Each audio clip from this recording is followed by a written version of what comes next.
Question number 141. Carboxylic acid have higher boiling points than aldehyde, ketones and even alcohols of comparable molecular mass.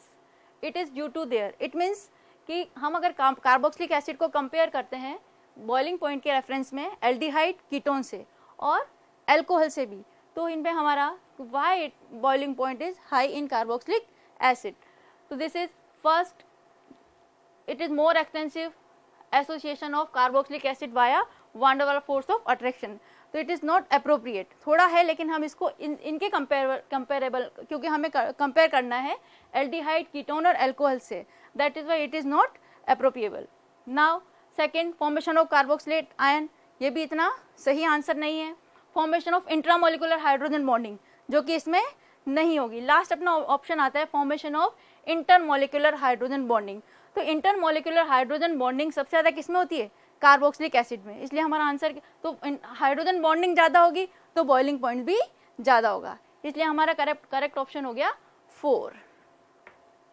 Question number 142. Compound A C8H10O is found to react with NaOI, producing by reacting Y with NaOH and yields at a yellow precipitate with characteristic smell. A and Y are respectively. हमें क्या निकालना है इसमें? A and Y. तो हम इसको देख के हम कौन सी रिएक्शन हो गई? ये हमारी कौन सी रिएक्शन है? Haloform reaction. ठीक है, अब हम हेलोफॉर्म रिएक्शन ऑप्शंस में देखते हैं कि कौन से कंपाउंड हेलोफॉर्म रिएक्शन देंगे, कौन से कंपाउंड हेलोफॉर्म रिएक्शन नहीं देंगे. First option 1, it gives haloform reaction from this side. Okay, now second option पे आते हैं, ये हेलोफॉर्म रिएक्शन नहीं देगा, तो ये हमारा यहीं पर कैंसिल हो गया. नेक्स्ट ऑप्शन 3, ये हमारे यहाँ से भी नहीं देगा और यहाँ से भी हेलोफॉर्म रिएक्शन नहीं देगा, तो it is also cancel out. Now option 4, ये भी हेलोफॉर्म रिएक्शन नहीं देगा, that is why it is also cancel out. अब हमारा बचता है ऑप्शन 1, तो ये सिर्फ हेलोफॉर्म रिएक्शन देगा. अब ये किस तरह से हेलोफॉर्म रिएक्शन देके प्रोडक्ट बनाएगा, इसके लिए हम इसका मैकेनिज्म देखते हैं. This is iodoform reaction.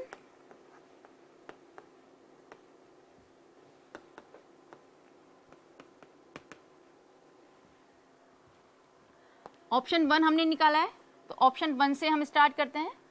This is option 1, CHOH and this is CH3. This react with NaOI, sodium hypoiodide, and it gives yellow precipitate of iodoform. This is yellow PPT plus COO minus and Na plus. NaOI produced by reaction with NaOH plus I2. It gives NaOI, sodium hypoiodide. तो हमारा A option तो हो गया यहाँ पर. This compound, option 1, CHOH and CH3, and Y is iodine. तो correct answer हो गया, दिस इज 1. देखिए ये जो क्वेश्चन दिया गया है यहाँ पे अपने को क्या बोला है कि मैग्नीशियम है, मैग्नीशियम किसी कंपाउंड X के साथ रिएक्शन कर रहा है, तो और कौन सा कंपाउंड फॉर्म कर रहा है ना, तो मैग्नीशियम के जो X के साथ कर रहा है, कंपाउंड बना रहा है, वो उसने X का कॉन्फिगरेशन दिया ग्राउंड स्टेट में 1s2 2s2 2p3. तो यहाँ पे अपने को क्लियर पता चल रहा है कि ये जो X है ना वो किसका कॉन्फिगरेशन है? 2 + 2 + 3 7 इलेक्ट्रॉन. तो यहाँ पे जो X होगा वो कौन होगा?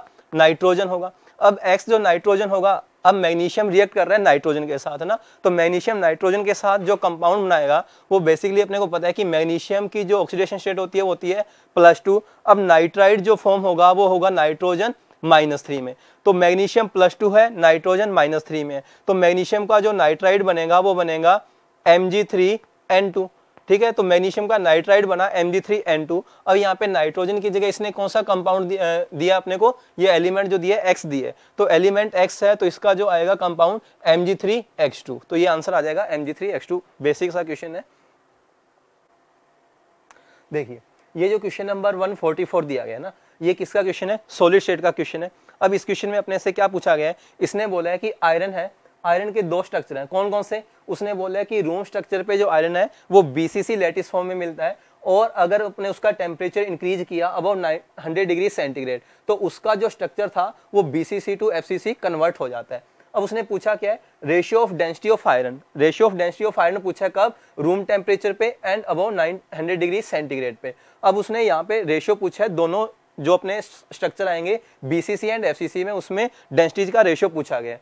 अब दोनों केस में इसने क्या बोला है, मोलर मास और जो एटॉमिक रेडियस है ना आयरन का, वो दोनों केसेज में क्या रहेगा, सेम रहेगा। अब देखते हैं अपन किसी भी लैटिस का जो डेंसिटी अपन कैलकुलेट करते हैं वो क्या आती है, density is equal to Z into M है ना upon A cube into Na।